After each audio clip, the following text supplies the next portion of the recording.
back at the worst time in our history, that was the Great Depression in the 1930s. A lot of the things that are being done today were done then. Instead of the government spending more money to stimulate jobs, and back then the unemployment rate was probably 3 or 4 times as high as it is today. Much, much worse during the Great Depression. Maybe your parents, I'm sure, weren't alive during the Depression, but maybe some of your grandparents were. And I'm sure they could tell you stories of how really hard and tough life was in the 1930s in America. So back then, they wanted to not create big deficits, so they didn't spend too much money. But President Roosevelt did want to try different things to stimulate and give people jobs. And there was a lot of resistance to that. A lot of economists today would say that we should be finding ways to put more people to work.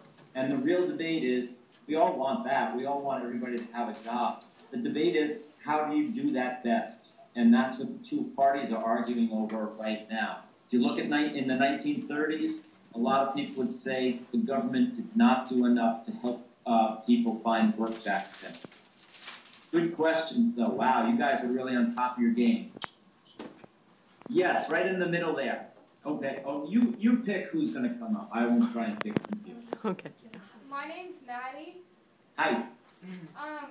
You said you lived in New York, and so I was wondering where you were when you heard about the Twin Towers. Okay, that's a very good question. And the truth is, I was much closer to where you are than where I am today.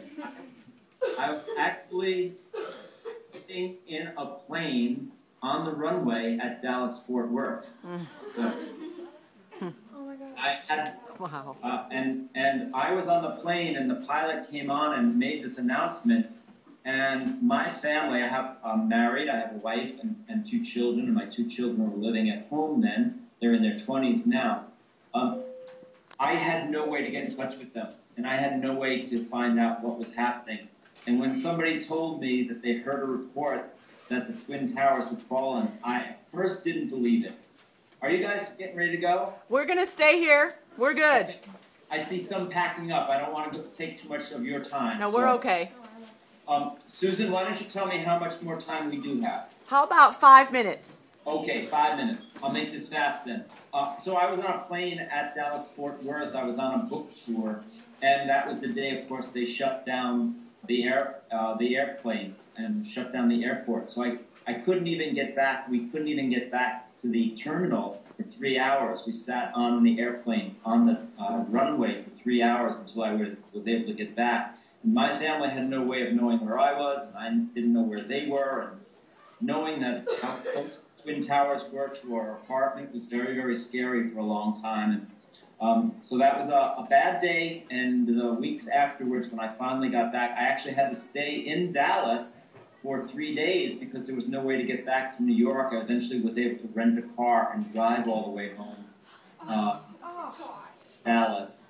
And then the weeks after that were very, very poignant and very, very difficult here in New York. And I'm happy to say our neighborhood now, which was so much affected by the tragedy that day, is really back, and it's alive and lively and growing, and it's a tourist attraction. And I hope that all of you get to come to New York City someday, because it is an extraordinary place. I think it's the best city in the world, but listen to me. Okay, a couple more. I'll try to do a few quick ones in the next few minutes.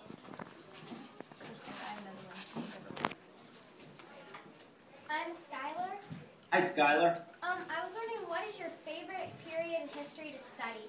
Oh, that's a great question, too. I always used to say it was the Civil War because that was so fascinating to me. As I said, I went to Gettysburg when I was very little, and it was a very big deal when I was growing up because it was the 100th anniversary. Recently, I've gotten so much more interested in the period of the founding of the country, and in fact, my most recent book, one of my recent books, was not a Don't Know Much About book. It's called America's Hidden History, It really talks about the earlier time in American history. And what I like to do is tell stories about some of the things that don't always get in the textbooks, like the fact that there were pilgrims in Florida 50 years before the Mayflower sailed. They were French. They came to Florida. They made wine there. There must have been some grapevines there, too. And then the Spanish came over and wiped them out. It was a massacre. And it was a massacre because the French were Protestants and the Spanish were Catholics. So the first time Europeans come to America in the 1600s, it ends up in a religious bloodbath. And that's a really important story that I think we should all understand and know because it's part of our history. So that early period in history is really interesting to me these days, and I wrote a book about it called America's Hidden History. Coach, I have a question kind of related. Okay.